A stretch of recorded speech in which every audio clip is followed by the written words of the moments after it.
Buenas noches, gracias por recibirnos en sus hogares. Estamos aquí en una misión más de Café de Nadie con nuestros amigos de Zahualcóyotl Bustamante, Octavio Navarrete Gorjón, Baltasar Hernández, y es un gusto que ustedes nos sintonicen, ya sea por radio, ya sea por televisión, ya sea aquí en Acapulco, o sea en Uruguay, o en España, o en Chile, o en la Ciudad de México, o en cualquiera de las entidades de Guerrero. Gracias por estar con nosotros. Vamos a tocar varios temas el día de hoy y uno de los principales sería el tema de la política carcelaria y la crisis carcelaria que está dando en nuestro país. El día de ayer hubo 44 muertos en la ciudad de Apodaca, Nuevo León, en esa fuga, y hay 30 reos fugados.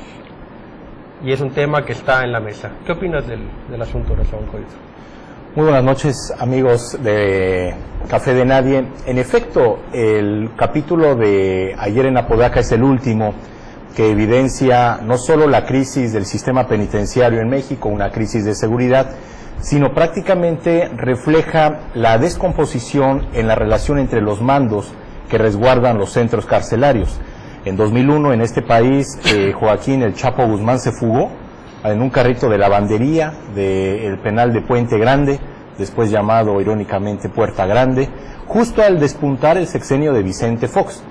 Y así está cerrando el sexenio de Felipe Calderón. Llevamos 2 sexenios de panismo, me parece muy complicados en términos de la crisis penitenciaria, que no refleja seguridad en centros de mediana seguridad, sino tampoco lo refleja en centros de alta seguridad.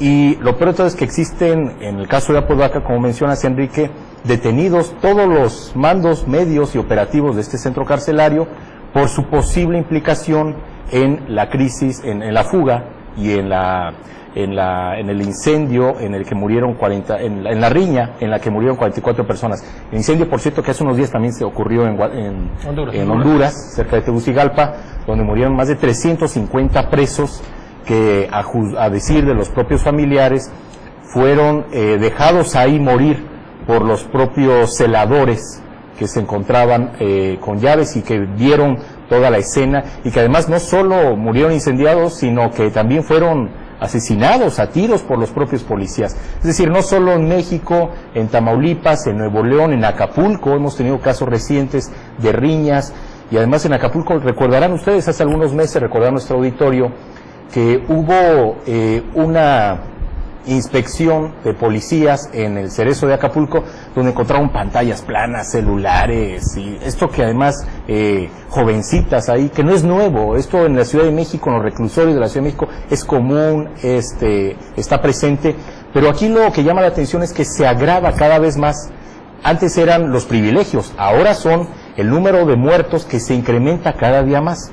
Hoy 44, ayer fueron otros 50 en Altamira, en Nuevo Laredo. Es decir, existe una situación en la que quien gobierna en las cárceles hoy parece son los cárteles que disputan también su guerra en las calles. ¿Algunas propuestas de solución para esto, Octavio, Baltasar? ¿Qué podemos hacer ante este problema?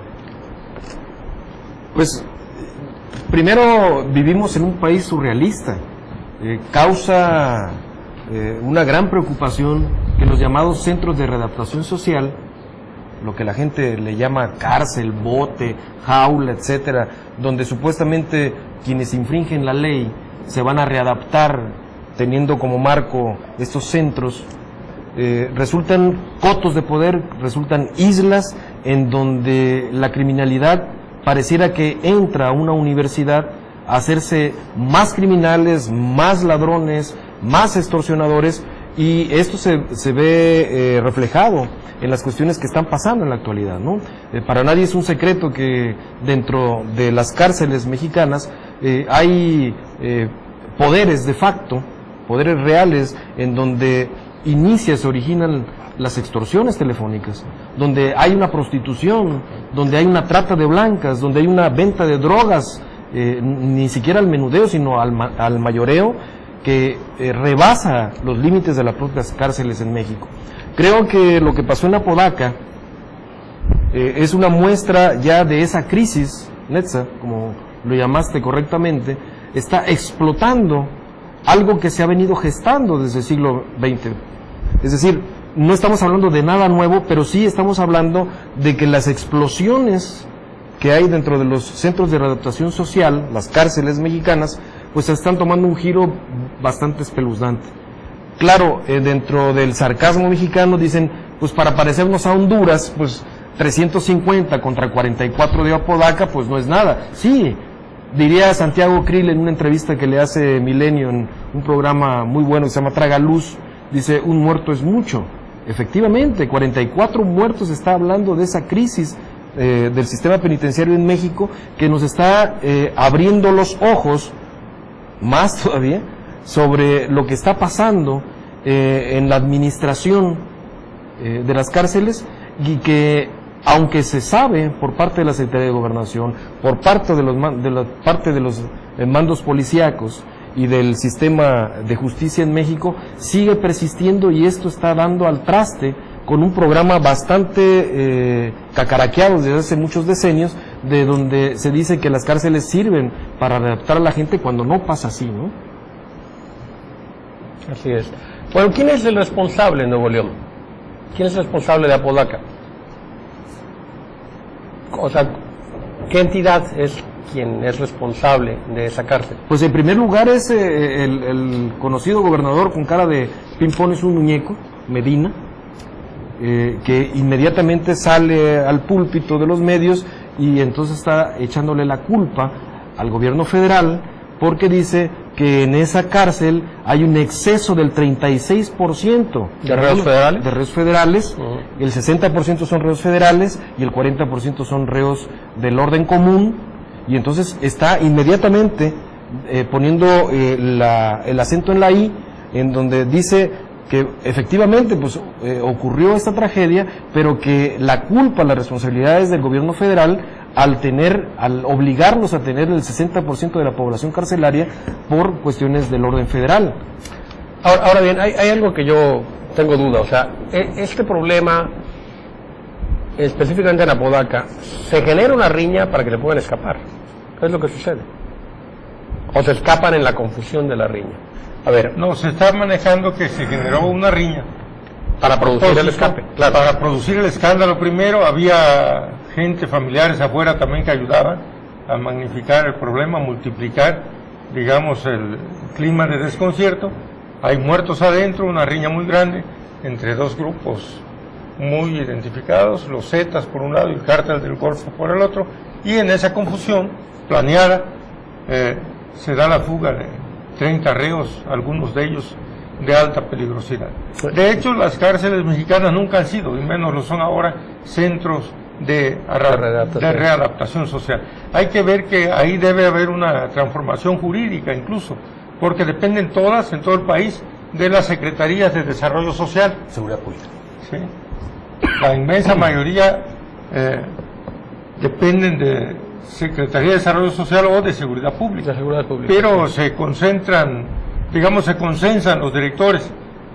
Siempre hay polémica porque ahí hay que ver mucho trasiego, hay que ver muchos negocios que se hacen al amparo de las cárceles mexicanas. ¿Qué se requiere entonces? ¿Requerimos mano dura? A ver, en las cárceles de entrada en México habrá que decir que no estoy descubriendo el agua tibia, ya lo hemos platicado en esta mesa. Hay gobiernos de facto. Sí. Los que están ahí se tienen que, digamos, subordinar a las órdenes del líder, del cártel o del narco, es decir, el que detenta el verdadero control ahí, el que permite el paso y el trasiego de las drogas al interior, el que permite la trata de blancas al interior, el que permite la prostitución, el que permite la venta de alimentos. En el documental Presunto Culpable me parece que se presenta una pequeña chispa de lo que ocurre en el reclusorio sur de la Ciudad de México, donde en una celda en la que tienen capacidad 6 personas hay 18 durmiendo, y que tienes que dormir incluso debajo de la cama esa de cemento que es fría y helada, y ahí cuelgas tu ropa y ahí te cambias y ahí te bañas frente a otras, al triple de población que debería estar en una celda. De hecho, como entonces hay gobiernos de facto al interior de los centros penitenciarios, quien llega ahí de director, de subdirector, de jefe de custodios, pues evidentemente no tiene capacidad de nada, de absolutamente nada. No solo de no controlar la venta de los narcóticos de ahí, de los celulares, de las extorsiones y demás, son verdaderas ínsulas de anarquía donde impera el desorden, el caos, y donde cualquier movimiento contra esas canonjías y esos privilegios, pues se paga con la vida. Es muy sencillo. Por eso es que lo de la riña no hubiera evitado, a mi juicio, la fuga. La fuga se hubiera dado porque los celadores no tenían opción. O me abres la puerta, o me permites la salida, o de todos modos ya sé dónde vive tu esposa, tu hija, sé dónde... Bueno, aquí en Acapulco, hace un año y medio no más, 2, 3 custodios a la salida, en su día de descanso, en su día de asueto el domingo, saliendo de su jornada laboral, fueron asesinados al pie del Cerezo de Acapulco, que es el caso que tenemos más cerca. Pero como estos se han dado más, termino diciendo lo que ocurrió hace 2 años todavía en el gobierno de Amalia García en Zacatecas, donde se fugaron más de 200 reos, y las cámaras, las escenas de las cámaras mostraban cómo los celadores abrían las puertas, las rejas del centro penitenciario, y en camionetas llegaban y todo el mundo se montaba y se salieron 300 frente a la vista de todos en Zacatecas, de tal suerte que pareciera que esta crisis se pronuncia más especialmente en Zacatecas, Tamaulipas, Nuevo León y otros estados del norte que tienen fuerte presencia de narco. A lo mejor una de las formas de evitar ese incremento de la población, ¿verdad?, carcelaria, sería el encarcelamiento intradomiciliario. Son tecnologías que podríamos en un momento dado empezar a investigar para delitos de foro común, para delitos no graves, y esto sería una alternativa. Si gustan podemos explorarla todavía en el siguiente bloque, que ya ha terminado nuestro tiempo. No se vaya a ir, no le vaya a cambiar de canal.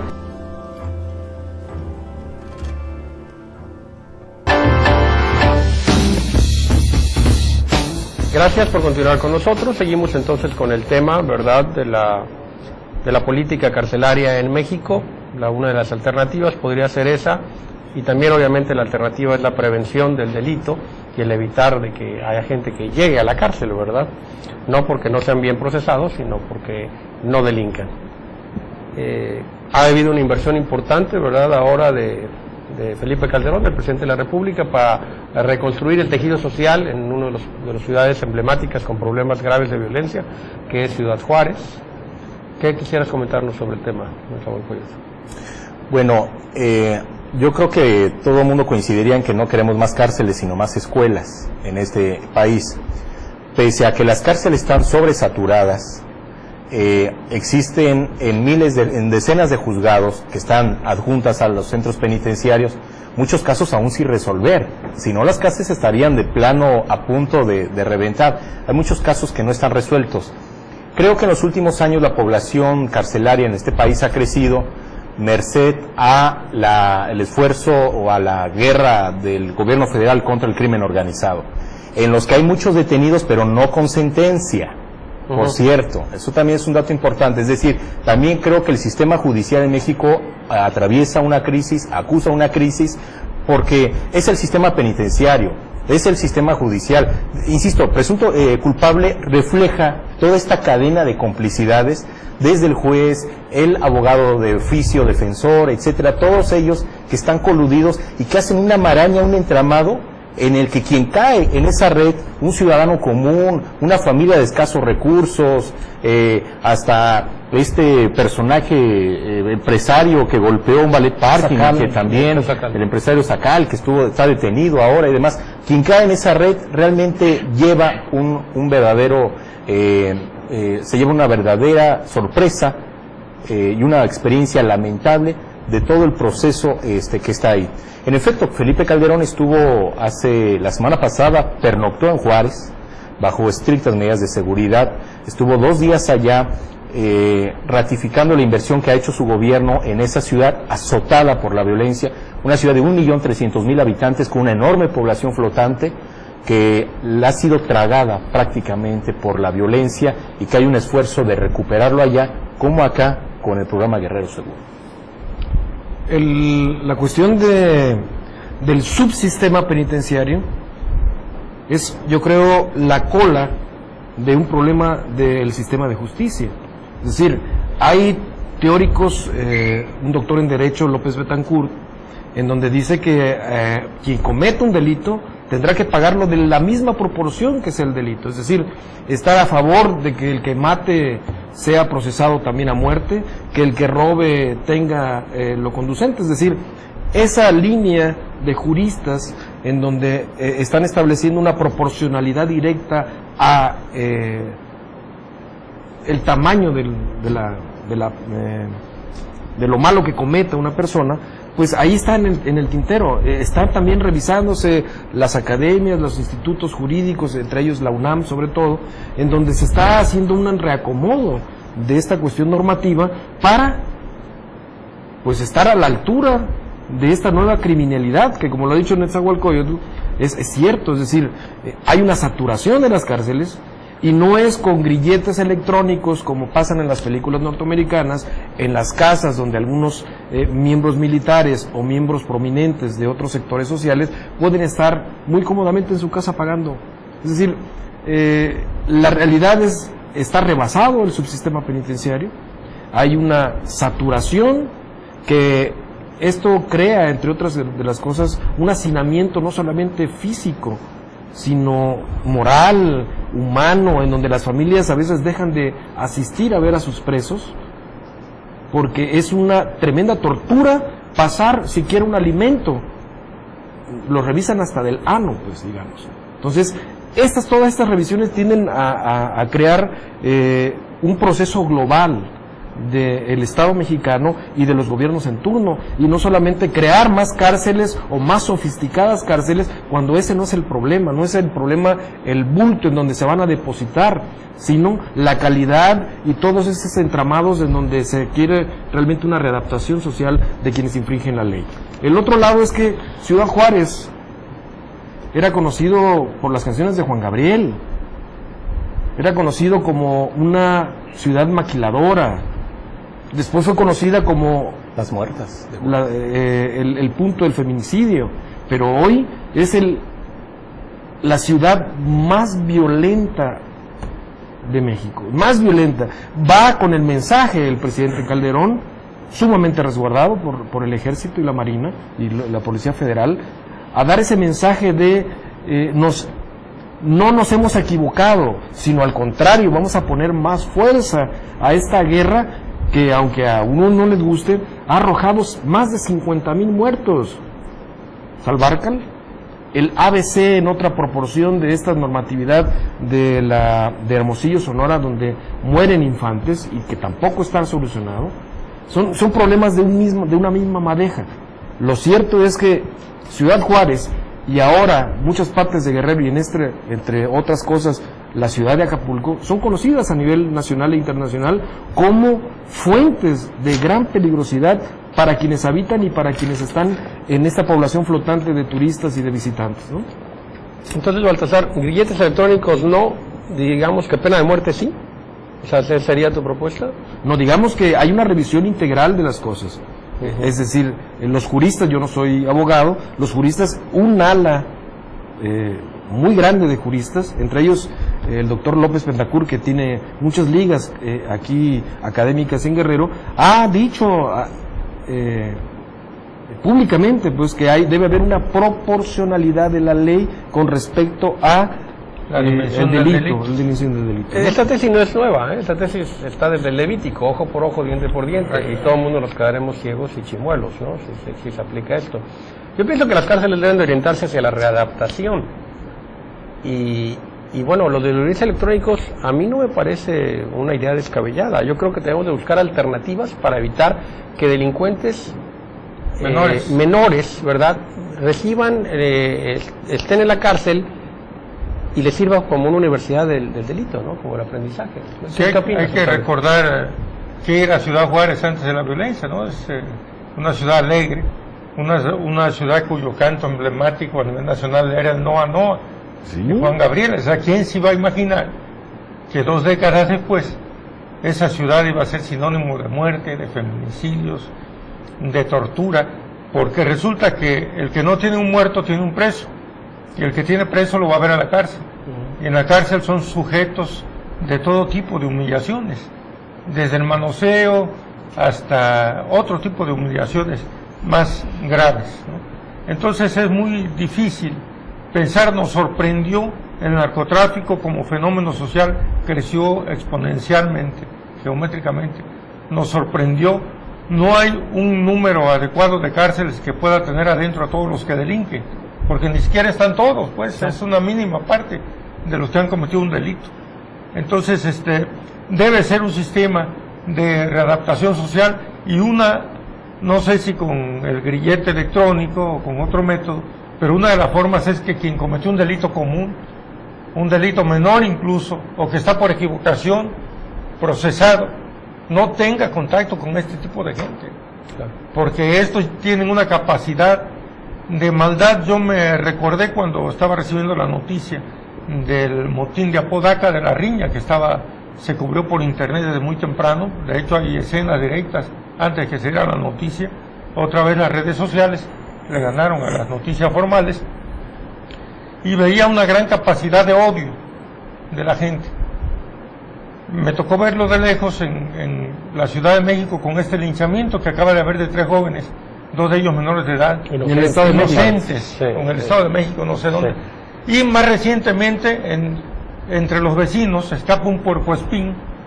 En vez de que lo atrapen, todo el mundo le da pedradas, y después de apedrearlo, lo queman. Es decir, tenemos una sociedad sedienta de hechos violentos, de justicia, una sociedad venganza, sedienta de venganza, es la palabra, no justicia, de venganza, sangre, de sangre, de justicia por propia mano, aunque sea ese animalito que ya lo tenían sometido. Pues se le escapó a alguien que tenía 3 puercoespines en su casa, y pobrecito, ¿no? Se fue al curato, le empezaron a tirar y salió, se metió otra cosa, ni yéndose a la iglesia se pudo salvar, ¿no? Pobre animalito, todos le dieron, después ya estaba muerto, lo tuvieron que quemar. Es que ponchaba las pelotas de los niños. Nos sorprendemos de lo que son las cárceles, y no vemos también, o hay que ver, yo propongo, lo que está ocurriendo afuera. O sea, una sociedad crispada por la violencia, una sociedad proclive a que cualquier discusión se transforme en una tragedia en un rato, ¿no? Cualquier mala mirada, cualquier discusión por cualquier motivo puede transformarse en tragedia, porque hay muchos locos que andan sueltos y armados, ¿no? Además. Sí, y una de las alternativas incluso era la de empoderar al ciudadano, o sea, darle al ciudadano el poder para poder responder ante las agresiones que están en nuestro entorno, ¿no? O sea, el de poder armarnos nosotros mismos para poder repeler agresiones, lo cual es una idea, yo creo que descabellada, ¿no? O sea, el gobierno, el Estado, una de las primeras funciones que tiene que dar es salvaguardar nuestra seguridad, administrar la justicia. Bueno, en Estados Unidos, Michael Moore, en Massacre in Columbine, un documental histórico sobre lo que ocurrió en esa escuela de Colorado, refleja la descomposición de la violencia en Estados Unidos, porque se permite, mediante una enmienda constitucional, que cada ciudadano de Estados Unidos pueda portar armas. La Asociación Nacional de Rifle es una asociación muy poderosa en Estados Unidos, es un lobby muy poderoso que influye incluso en decisiones importantes. Es más, ahora mismo sostiene una controversia con el presidente Obama por el caso de corrupción de Rápido y Furioso y el ingreso de 2,000 armas toleradas por el gobierno norteamericano, y a partir de ello Obama ha sugerido restringir la propiedad de las armas, y la Asociación Nacional de Rifle ha salido a decir no. Estamos en contra, hay una enmienda constitucional que permite el uso de las armas, que genera masacres como la de Columbine, donde murieron más de 19 estudiantes, una verdadera tragedia, y locuras como las de un campo Fort Worth en Texas, donde un tipo le dispara a 5 de sus compañeros, claro, en un campo militar, pero ha sucedido en escuelas, está sucediendo de manera común. Yo creo que en México evidentemente esa idea debe estar descartada, y sí es lamentable que, cerrando el capítulo de Juárez, después de Juárez, la segunda ciudad en donde ocurrieron más homicidios entre enero y septiembre del 2011, muy lamentablemente, lo digo y así lo subrayo, muy lamentablemente, con 836 muertos, haya sido Acapulco, nuestro querido Acapulco. No le cambie, se nos acaba el tiempo de este bloque. Vamos a continuar con algunas de las nominaciones de los candidatos al Senado aquí en el estado de Guerrero. Seguimos aquí con Café de Nadie.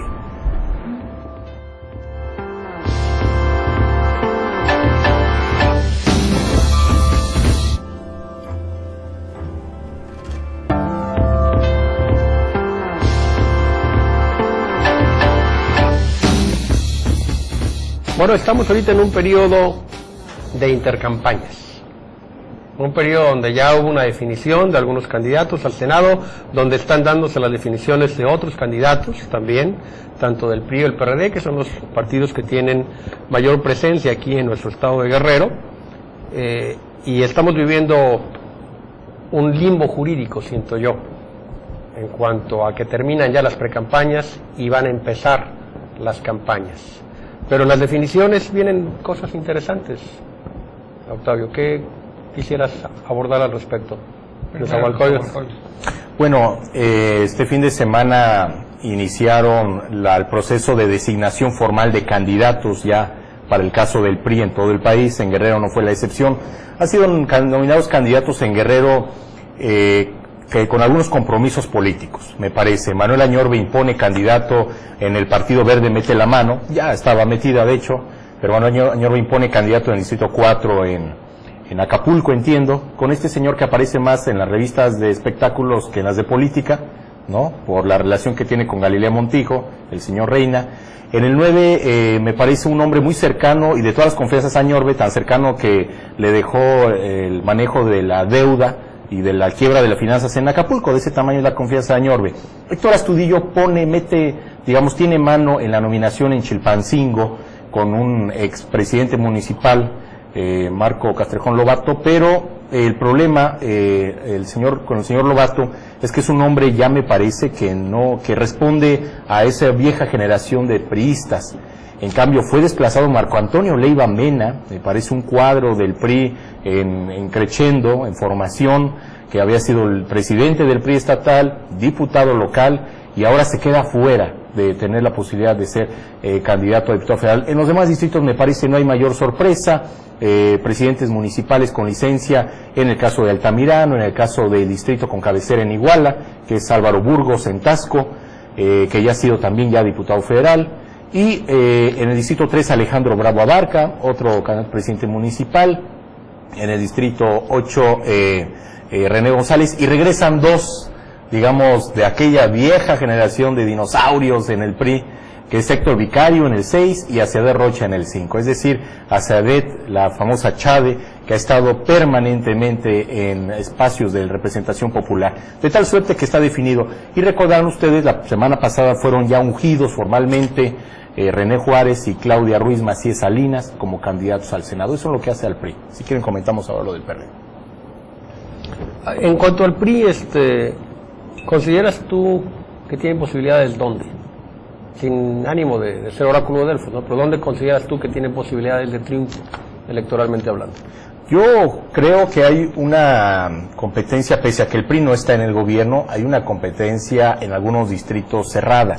Estoy pensando en distritos de la Tierra Caliente, por ejemplo, estoy pensando en Acapulco, me parece que puede seguirse partiendo el escenario entre Convergencia, que a juicio de algunos no tiene presencia, pero me parece que sí hay una presencia importante.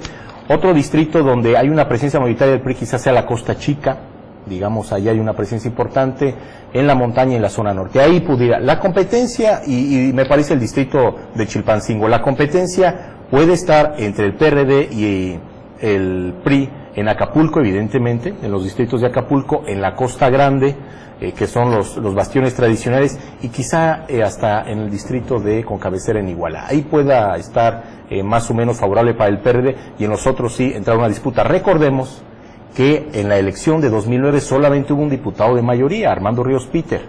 Todos los demás no obtuvo posibilidades el PRD, nada más que ahora es elección presidencial. Así es. ¿Tú cómo ves, Baltasar? ¿Quién gana? ¿Quién gana? ¿Gana Fernando Reina, su distrito?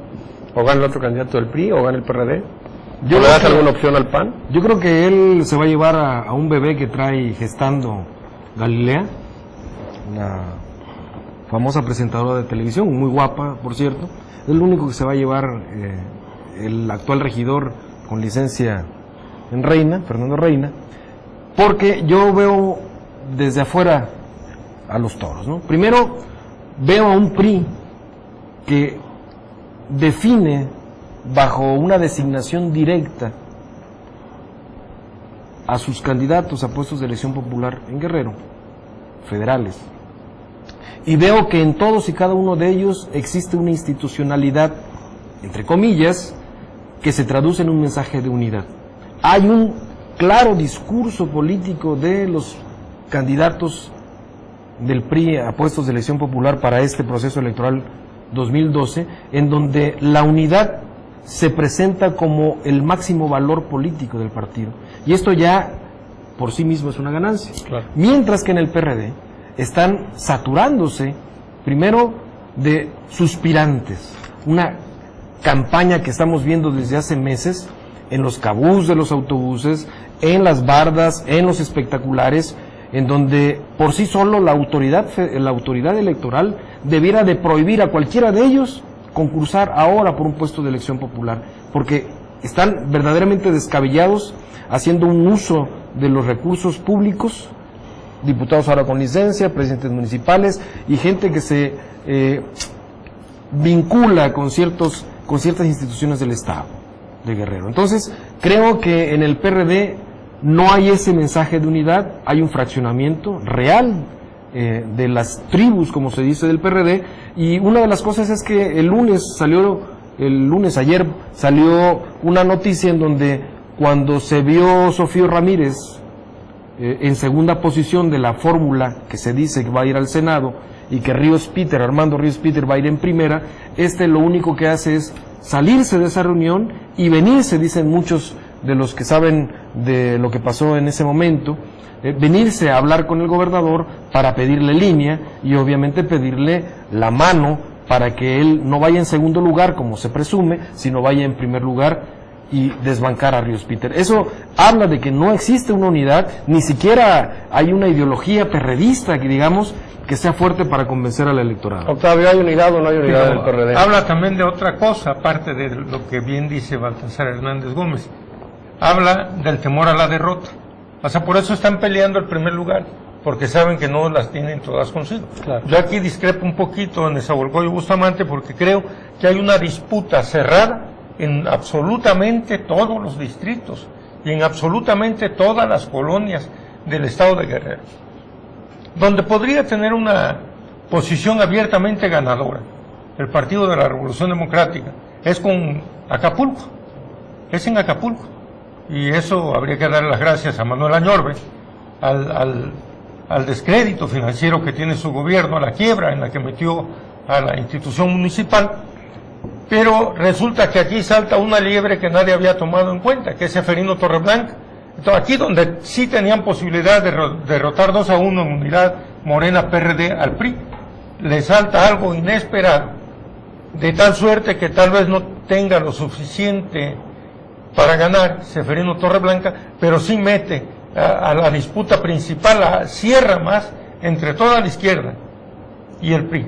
Y si a eso agregamos que Luis Walton, que parece ser ya el que está palomeado a nivel nacional por compromisos muy claros, evidentes y además legítimos y creo que justos, al último ha acompañado a Andrés Manuel López Obrador en las duras y en las maduras, tiene que lidiar con una oposición donde hay precandidatos como Evodio Velázquez haciendo campaña, como David Jiménez Rumbo, que renuncia a la Sede Sol para hacer campaña abiertamente por la presidencia de Acapulco. Es decir, varios perredistas están actuando otra vez como si estuvieran solos, como si el PRI no existiera, como si la disputa que valiera la pena es la que pudieran dar como algo. En realidad están buscando cómo se acomoda, pero lo están buscando de una manera muy burda. Hoy el ciudadano debería preguntarse, y hay que preguntarle a todos estos políticos que hicieron un uso excesivo de la publicidad en los camiones, en alguna que otra barda, ¿de qué les sirvió? O sea, no les sirvió de nada, la encuesta se vino abajo, es un acuerdo entre las tribus. Entonces, ¿para qué gastaron? ¿Para qué darle un sentido a esos recursos tan escasos? Todo el mundo tiene recursos escasos, no hay dinero que alcance en este tiempo. Y los señores se fueron de paso pintando camiones y haciendo todo tipo de proclamas. Me sorprende a mí mucho la imaginación tan grande de algunos, ¿no? Que no quiero mencionar, pero sí debes de mencionarlo, porque realmente parece que están jugando, ¿no? Un Evo, en vez de Evo, un evoluciona. Y luego Evo va. Pero va, yo le dije a alguien de su partido, bueno, pero porque no es ¿dónde? Velázquez Aguirre. Esto por eso va Velázquez Aguirre. Me sorprende, qué ingenio tan grande realmente. Qué creatividad al borde del llanto. Evoluciona, así, Evo va. Sí. Así deberían de ser de creativos para las políticas públicas y para sacar de la pobreza, del marasmo, de la marginación a miles de ciudadanos, especialmente en esta ciudad, en Acapulco, que tiene amplias franjas de pobreza, en los cinturones de miseria. Acapulco tiene altísimas franjas de condiciones de pobreza. Es más, el INEGI reporta un dato duro que me parece crucial. Es Acapulco una de las 10 ciudades del país con más población migrante, que está migrando al extranjero, especialmente Estados Unidos. Es nuestra primera ciudad para el caso de Guerrero, pero ubicarse entre las primeras 10 del país habla de que Acapulco, digamos, acusa realmente un verdadero problema de pobreza. Yo quisiera volver al tema, si me permites, Enrique, del tema de los liderazgos priistas que ganan esta contienda. Si quieres lo vemos en un momento. Sí. Viene a mi memoria una frase sobre el PRD que decía el gobernador José Francisco Ruiz Massieu. Dice, el PRD es un monstruo de 7 cabezas. Dice, yo le pago a 5, pero los otros 2 se pelean entre ellos muy duro. Y desgraciadamente no tienen todavía mecanismos democráticos para ponerse de acuerdo y tener elecciones claras, cristalinas, que den una respuesta. Aunque no sean elecciones, designaciones claras. Algo que dé una respuesta a la militancia y que la militancia quede constante. Nos vamos entonces al siguiente bloque, donde seguiremos tratando otros temas de interés nacional e internacional. Gracias.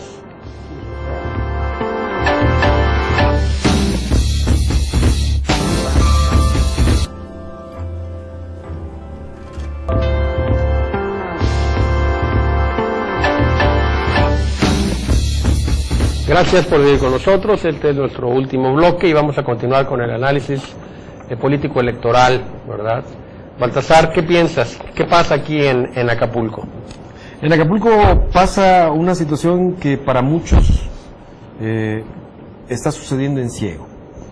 Lo decía muy bien nuestro amigo, mi queridísimo amigo Octavio, en donde Zeferino Torreblanca Galindo, después de haber sido diputado federal, después de haber luchado y conseguido la presidencia de Acapulco y después obtenido por 6 años la gubernatura del estado de Guerrero, esa enfermedad del ibris de Owen, este síndrome donde ataca las neuronas de quienes se dedican a la actividad política, claramente Zeferino tiene este síndrome del ibris, la petulancia, la arrogancia, el desconectarse de la realidad, ¿no? Acepta cuando él propone hacia abajo una candidatura al Senado, el PAN le dice no, mejor a la presidencia de Acapulco otra vez, y está inscrito como un candidato a la presidencia de Acapulco para este proceso electoral. Yo le llamaría un quitavotos, porque la función de Zeferino Torreblanca Galindo va a ser en Acapulco restarle votos principalmente al partido que lo cobijó en el pasado, del cual él hace un libelo producido y editado por Porrúa, en donde se dice un perredista, o se dice alguien de izquierda progresista, y se viste de traje con una corbata amarilla oro.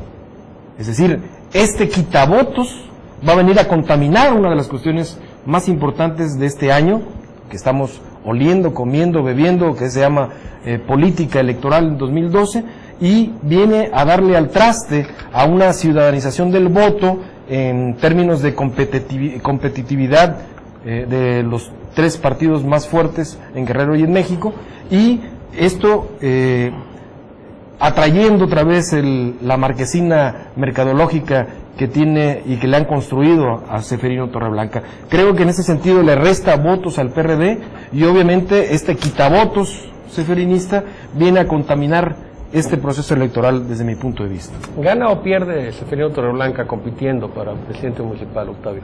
Yo creo que gana aún perdiendo, aún sacando pocos votos. Y lo más importante, ahí difiero con Baltasar Hernández, no hay que ver las cosas solo desde la óptica del PRD o de los partidos. Gana la sociedad. La candidatura de Josefina Vázquez Mota, ¿qué hace a nivel nacional? Cuando está empezando a crecer. Aumenta el grado de incertidumbre. Y la incertidumbre Incrementa la participación. es la palabra clave de un sistema democrático. Nosotros debemos huir de sistemas como el que teníamos del PRI, del que sabíamos que un año antes quién iba a ser el presidente o el gobernador. Entonces, cuando aumenta la participación del ciudadano, cuando el ciudadano opta por una u otra opción, o por 1000, o por 10, o por 100, aumenta la incertidumbre. Y Ceferino Torreblanca en Acapulco aumenta la incertidumbre. Es trágico, por supuesto, para la izquierda y para el PRD, tal vez para él mismo. ¿Por qué es trágico? Porque la izquierda no pudo hacer suyo ningún patrimonio que pudo haberle dejado la estancia, el paso de Ceferino Torreblanca por el poder. Algún mérito debió haber tenido en Acapulco, que después el PRD estuvo arrollando, y los candidatos lo sabían bien, tal vez no lo procesaban mentalmente, pero los Ramírez se ponían la Z muy grandota, claro. Y los Hernández, y los Gómez, tú tienes dos nombres con Z, pero jamás me los puse, ¿no? Pobre de mí, imagínate, No eres Navarrete, candidato. Gorjón, no tengo Z en ninguna parte, y debería irme a comprar una. Entonces, aumenta la incertidumbre. No creo, conozco a Ceferino Torreblanca, que venga y se regrese a su casa, así saque 10 votos. Con el PRD lo intentó 3 veces, hasta que lo logró. Entonces es algo, yo decía, nos vamos a divertir, porque nos vamos a enojar, porque ahí no sabemos qué va a pasar con el voto. Yo creo que le resta votos a todos los partidos, pero especialmente al Partido de la Revolución Democrática. Quiero hacer una pequeña réplica nada más antes de esa, 30 segundos. La incertidumbre forma parte de la teoría del caos de Edward Norton Lawrence, es en cuestiones matemáticas y en cuestiones meteorológicas. En una cuestión política, hablar de incertidumbre es hablar a la ligera un poco, porque no es la incertidumbre lo que motiva al PAN, ni lo que motiva a Ceferino Torreblanca a concursar en estas elecciones 2012. No es la ciudadanía la beneficiaria de las tomas de decisiones personales de Ceferino o la toma de decisión política del PAN. Ahí verdaderamente hay un planteamiento de división en donde al final de cuentas quien va a ganar personalmente es Ceferino. Él no busca la incertidumbre, ni Josefina Vázquez Mota, pero es el resultado de su participación. Aumenta Josefina, hace un semestre decíamos Enrique Peña Nieto va a ganar. Ahorita ya hay serias dudas de que gane, tanto López Obrador, un poco menos como Josefina Vázquez Mota, desde el PAN, están creciendo. La última encuesta son 16 puntos de Andrés Manuel López Obrador, 28 puntos de Josefina Vázquez Mota y 40 puntos de Enrique Peña Nieto en el Universal. Sí, apenas salió. Fue la última que salió el día de ayer. De ayer lunes. Sí. En Acapulco, ¿el PAN gana o pierde postulando a Ceferino Torreblanca? Yo quisiera excusarme con la mesa, con mis queridos colegas, Sobre el y tema. no quisiera desaprovechar mi tiempo para hablar de un personaje. Me parece que políticamente, a mi juicio, pues solamente le dan tanques de oxígeno, solamente le dan vida a otros partidos, y en su momento hablaremos de ello. Yo quisiera, más bien por alusiones personales, referirme a la intervención, como se dice en el Congreso, por alusiones personales de mi querido Octavio. Para irnos acostumbrando. En efecto, en el 2006 el PRD se lleva todos los distritos federales, locales, distritos federales de diputados, todos se los lleva, arrasa. No solo se lleva eso, se lleva 4 diputados de plurinominales, entonces se lleva 13. Es la primera vez que tiene el PRD una mayoría indiscutible, una presencia en San Lázaro. En el 2009, en efecto, que es una elección intermedia, que no tiene esa elección presidencial y tiene otro comportamiento, el PRI se lleva todos los distritos excepto uno. Todos los distritos excepto uno.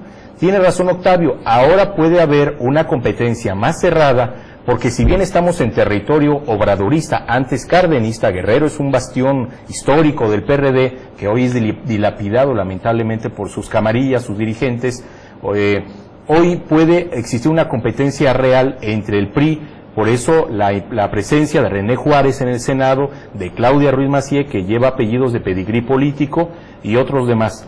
Ahora, ¿qué sucede de cara al 2015? Yo ya no veo el 2002 incluso, sino 2015 en términos de la nominación de candidatos. Quien sea candidato al Senado y quien sea senador por ambos partidos, PRI o PRD, en automático se convierte en candidato natural a la gubernatura. René Juárez no puede ser nuevamente gobernador porque ya fue constitucional. La Constitución del Estado prohíbe que un gobernador constitucional vuelva a hacerlo, no el interino, por eso tenemos a Ángel Aguirre ahora. Pero sí me parece que si Claudia Ruiz Massieu gana la fórmula del PRI, puede en automático levantar la mano y ser considerada candidata a gobernadora en el año 2015.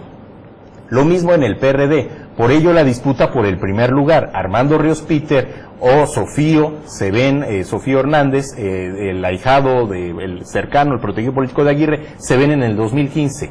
Esos son los escenarios que ahora se están disputando. Correcto.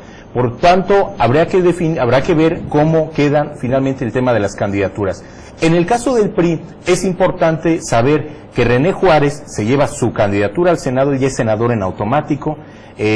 Rubén Figueroa nomina a Héctor Vicario y a Gustavo Juanchi en la Tierra Caliente y a Vicario en el distrito de Chilapa. Él lleva su cuota. Lo mismo Héctor Astudillo, ya acabo de decir quién, en el distrito 7 de Chilpancingo, y lo mismo Añorbe. De tal suerte que, no la troika, porque no son 3 sino 4, pero digamos la burbuja, la camarilla prista, tienen control de las designaciones en el caso de diputados y senadores. Este mismo comportamiento, estoy casi seguro, se replicará para ayuntamientos y diputados locales, que es el otro proceso que viene. Recordemos que tenemos elección concurrente. Por tanto, me parece que tienen mano todos ellos. Y en el PRD, bueno, pues es la selva, es la anarquía, es el canibalismo absoluto, es todos contra todos. Y ahora mismo, hoy martes, ya empiezan a definirse, pero no se tiene claro quién serán los candidatos en los distritos de mayoría. No nos sorprendamos si vienen rupturas en el PRD, escisiones, rompimientos. Si algunos candidatos del PRD ya no se van a ir al PT y a Convergencia, pues porque van en alianza, pero van a terminar en el PT, en Nueva Alianza, en el PANAL. En fin, va a ser un verdadero desgaste que habla de que no existe esta disciplina y esta unidad de la que hablaba Baltasar hace unos minutos. Así es. Sí, es claro, ¿verdad?, que en el PRD hay una contienda interna más cerrada, ¿no? O sea, hay una disputa más acre, pues, entre los diferentes contendientes. En cambio, en el PRI parece ser que se pusieron de acuerdo. Ahora, en el PRD, en el Consejo Nacional de este fin de semana, todas las posiciones son contrarias a López Obrador. Sí. Y el López Obrador no pudo, tiene muy acotado su margen de maniobra para nominar candidatos más que Manuel Bartlett, curiosamente, a quien se le cae el sistema en el 88 y por el cual esta izquierda, nace trunca o nace, con el golpe certero del entonces régimen priista, que fue operado todo el fraude por Manuel Bartlett. Hoy Manuel Bartlett es recibido con las puertas anchas y las puertas abiertas en la izquierda partidaria. Creo que es una grave incongruencia, ¿no? Son de las cosas, algo raro, Enrique, ¿no? Netza, Octavio, que la gente a veces no procura no ver. Quien coordina los esfuerzos de coalición, quien es uno de los máximos estrategas y operadores, Manuel Camacho. es Manuel Camacho Solís. Y hoy con Manuel Bartlett, que es quien se dice que apaga el interruptor del sistema y comete en 1988 la cuestión de el triunfo técnico de la elección de ese año, pues es ahora además asesor del SME, asesor del Sindicato Mexicano de Electricistas. Es decir, esas incongruencias, ¿no? Esta danza de ideologías que se van a traducir, Netza, también con abono a lo que dices, de un peligroso artefacto electoral que se llama voto cruzado. Quienes no se vean beneficiados por parte de los partidos están haciendo uso de este obús, de esta arma que se llama voto cruzado, en donde dicen estar con el partido, pero están operando y están trabajando por abajo del agua hacia el lado opuesto. Yo creo que el voto cruzado más importante que vamos a tener es el que va a dar el PANAL. Entre El otras PANAL, cosas, los votos que maneja el Bester Gordillo a través de su partido, el Partido Nueva Alianza, creo que van a ser claves para la elección presidencial. Y quisiera hacer una breve intervención solamente, Enrique, amigos, para decir que se va a poner interesante la campaña electoral con el perfil de Gabriel Cuadri, un hombre polémico, un hombre soberbio, y veremos en qué termina la contienda presidencial. Se agrega este nuevo ingrediente. Sí, es un hombre inteligente, definitivamente, es alguien que tiene capacidad, y creo que en el debate le va a ir muy bien. Me estoy adelantando, pero creo que en el debate le va a ir muy bien. Ahora falta ver el asunto de su congruencia, ¿no? Antes decía que no conocía el Bester, ahora dice que la admira. Pues ha sido rápido, ¿no? La admiración, tal vez yo también, si me postulara, Raimundo, me nominaran candidato a presidente de la República, iba a admirar, a verdad, a quien me Raimundo postulara. Riva Palacio, la semana pasada, hace un recuento de quién es este Cuadri, ¿no? Es decir, un tipo ecologista, un tipo académico, pero un tipo polémico y un tipo controversial y controvertido, ¿no? Es decir, una figura entre Woldenberg y Carabias, parece que fuera hijo de este matrimonio que en su momento parecía hipioso, como dicen los chavos, y que viene a encuadrarse en una designación, en una mesa de café, en una mesa, no café de nadie obviamente, pero sí en una tertulia donde estaba el dirigente del PANAL y en donde le dicen, oye, ¿te parecería bien que tú fueras? Pues sí, si no es broma, pues adelante.